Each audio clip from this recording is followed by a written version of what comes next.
और अभी हम अहमदाबाद से निकले यहां आने के लिए, सड़क के दोनों तरफ इतने लोग थे, ऐसे लग रहा था जैसे गुजरात के अंदर क्रांति आ रही है।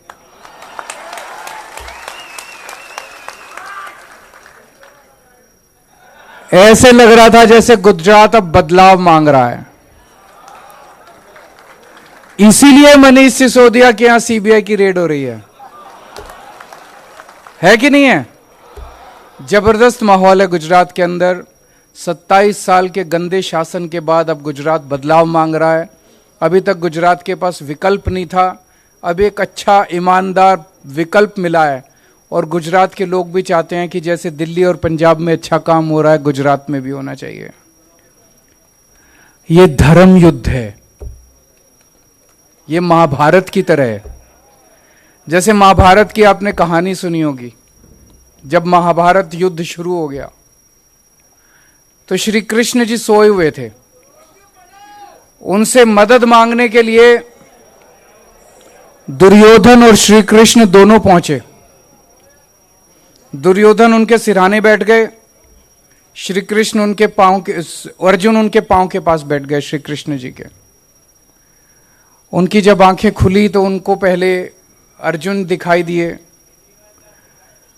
उन्होंने अर्जुन से पूछा क्या चाहिए?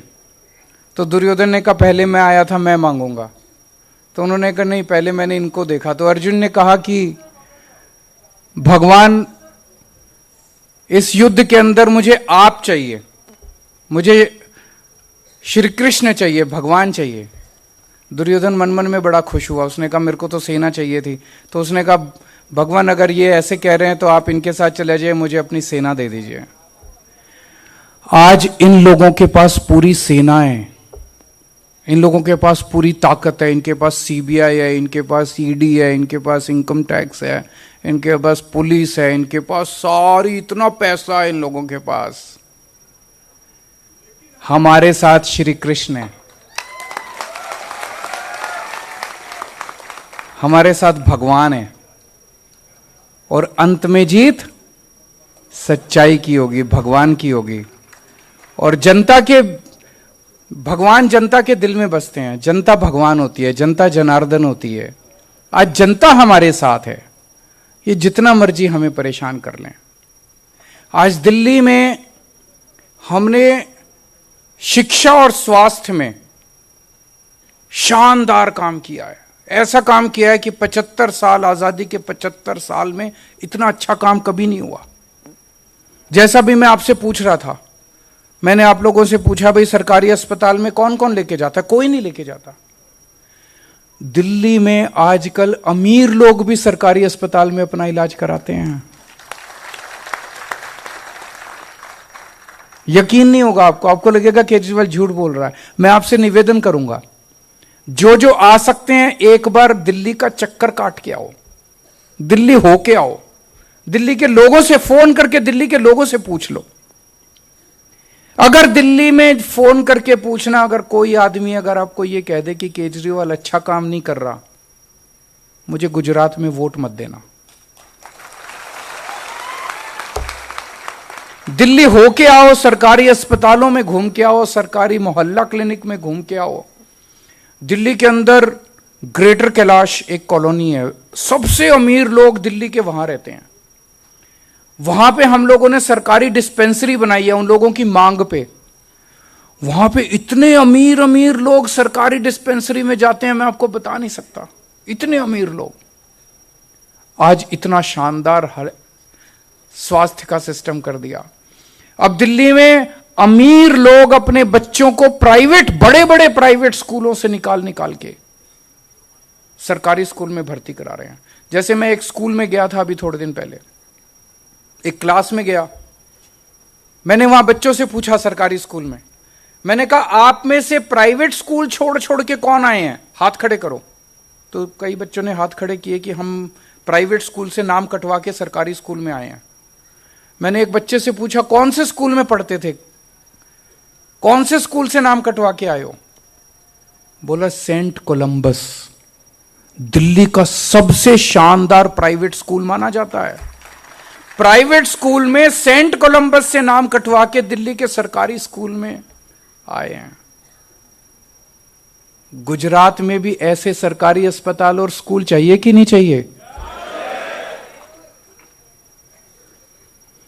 इसीलिए इन लोगों ने 2 महीने पहले झूठा केस बना के मेरे स्वास्थ्य मंत्री को अंदर कर दिया। 2 महीने से वो अंदर है, झूठा केस है बिल्कुल। अगर उसमें जरा सी भी सच्चाई होती, अगर सतिंदर जैन हमारा स्वास्थ्य मंत्री जरा सा भी बेईमान होता, मैं उसको निकाल के बाहर कर देता। मैंने पहले एक मंत्री को किया था, मेरा एक मंत्री गड़बड़ कर रहा था, मैंने उसको निकाल के बाहर कर दिया। पंजाब में अभी हमारा एक मंत्री गड़बड़ कर रहा था, हमने खुद उसको निकाल के जेल भेज दिया, खुद हमने उसको भगवंत मान ने उसको निकाल के जेल भेज दिया। हम जरा सा भी, इतना सा भी भ्रष्टाचार बर्दाश्त नहीं करते। लेकिन वो भ्रष्टाचार नहीं देख रहे। उन्होंने 2 महीने पहले मेरे स्वास्थ्य मंत्री को अंदर कर दिया और अब ये मनीष सिसोदिया को अगले 3-4 दिन में जेल भेजना चाहते हैं। क्यों? ये चाहते हैं कि दिल्ली में जो शिक्षा और स्वास्थ्य का अच्छा काम चल रहा है वो बंद हो जाए। उनका ये मकसद है। ये तो गलत बात है। ऐसे देश कैसे तरक्की करेगा? अगर हम सारे आपस में लड़ेंगे तो देश कैसे तरक्की करेगा? हमें तो यह सोचना चाहिए कि अगर दिल्ली के अंदर शिक्षा और स्वास्थ्य का इतना अच्छा काम हो गया तो केंद्र सरकार को हमें बुलाना चाहिए था, हमें कहना चाहिए था सिखाओ, हम पूरे देश में करेंगे। यह अच्छी बात होती कि नहीं होती?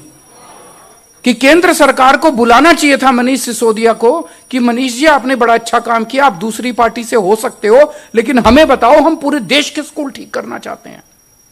उन्होंने ऐसा नहीं किया। उन्होंने सीबीआई भेज के अब इसको गिरफ्तार करेंगे, उसको भी गिरफ्तार कर लिया ताकि दिल्ली का काम रुक जाए। दिल्ली का काम रुकने नहीं देंगे। थोड़ी अड़चन आ सकती है, थोड़े दिन के लिए स्पीड कम हो सकती है, लेकिन काम नहीं रुकने देंगे हम लोग। दिल्ली में हम लोगों ने पहले, दिल्ली में जब हमारी सरकार बनी बहुत पावर कट लगते थे, कई बार बिजली जाया करती थी। हमने 24 घंटे बिजली कर दी और बिजली मुफ्त कर दी। दिल्ली के लोगों को मुफ्त बिजली मिलती है। पंजाब के लोगों को भी अब 1 सितंबर से पंजाब के लोगों के 0 बिल आएंगे। 0 बिल पे 0 लिखा होता है, बिल आता है उस पे 0 लिखा होता है। आपको 0 बिल चाहिए कि नहीं चाहिए? किस किस को चाहिए? ये कहते हैं केजरीवाल पैसे लुटा रहा है, केजरीवाल फ्री की रेवड़ी दे रहा है। रेवड़ी चाहिए नहीं चाहिए? सबको चाहिए।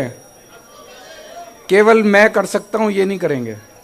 27 साल में इन्होंने नहीं किया, तो मेरी पहली गारंटी है हमारी सरकार बनेगी। सरकार बनने के 3 महीने के अंदर आपके सबके बिजली के बिल 0 आया करेंगे। मैं देख रहा हूं महिलाओं के ज्यादा चेहरे खुश हैं, क्योंकि घर तो आप ही को चलाना होता है। आदमी तो महीने के अंत में आके पैसे रख देता है आपके हाथ में, फिर आप जानो आपका काम जाने, है ना? तो महिलाएं ज्यादा खुश हैं। तो बिजली के बिल 0 आएंगे। 0 कुछ नहीं होता उसमें, 1 रुपया 2 रुपया भी नहीं आता, कुछ नहीं, 0 बिल आता है। तो सरकार बनने के 3 महीने के अंदर आपके बिजली के बिल 0 आया करेंगे। फिर दिल्ली में हमने आज पूरे देश में सबसे ज्यादा समस्या रोजगार की है कि नहीं है? नौकरी नहीं है, रोजगार नहीं है, काम नहीं है करने को। खाली बैठे हैं बच्चे घर में, पढ़ लिख के खाली बैठे हैं। कहां जाएं, किससे बात करें? कोई सुनने को तैयार नहीं है। इनके पास जाओ तो ये तो कहते हैं कि किसको, इनको तो अब चिंता भी नहीं है बीजेपी वालों को। गुजरात में इनसे हम बात करते हैं, हम कहते हैं काम क्यों नहीं करते? कहते क्या जरूरत है, जनता किसके पास जाएगी? हमारे ही पास आएगी। 27 साल हो गए इनको। इतना अहंकार हो गया इन लोगों को, इतना अहंकार हो गया बीजेपी वालों को। दिल्ली में पिछले कुछ सालों के अंदर, 5 साल के अंदर, मैंने 12 लाख बच्चों को रोजगार दिलवाया है। 12 लाख बच्चों को। दिल्ली तो छोटा सा है, वहां 12 लाख बच्चों को दिलाया तो यहां तो ज्यादा ही दिला देंगे। करना आता है हम लोगों को, रोजगार दिलाना आता है। हम ही को आता है, इनको नहीं आता। हम ही को आता है। तो गुजरात में हमने गारंटी दी है, गुजरात के हर बेरोजगार युवा को रोजगार दिलाएंगे 5 साल में, और जब तक रोजगार नहीं मिलता हर बेरोजगार युवा को 3,000 रुपए महीने का बेरोजगारी भत्ता।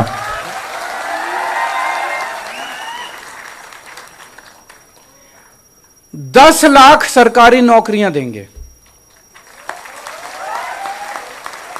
इसकी पूरी प्लानिंग की है हम लोगों ने, झूठ जैसे अभी मनीष जी ने बताया, इन्होंने प्लानिंग की। गुजरात में इतने स्कूल हैं, इतने नए स्कूल खोलने पड़ेंगे, उसमें इतने टीचर लगेंगे। 1 लाख तो नए टीचर लगाने पड़ेंगे, जितना अभी है उससे 1 लाख और नए टीचर लगाने पड़ेंगे। हम इतने नए अस्पताल खोलेंगे, इतने नए मोहल्ला क्लिनिक खोलेंगे, उतने डॉक्टर, नर्स, स्टाफ, सफाई, इतने लोगों की जरूरत पड़ेगी। तो 10 लाख सरकारी नौकरी देंगे। और ये जो पेपर फूटते हैं ना,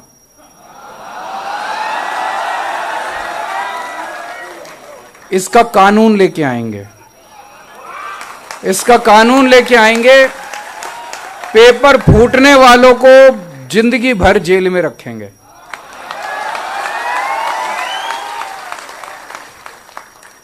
मैं देख रहा था गुजरात में सारे पेपर फूटते हैं।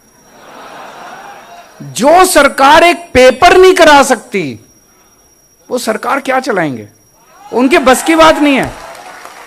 जो सरकार एक, दिल्ली में अभी तक एक पेपर नहीं फूटा 7 साल में।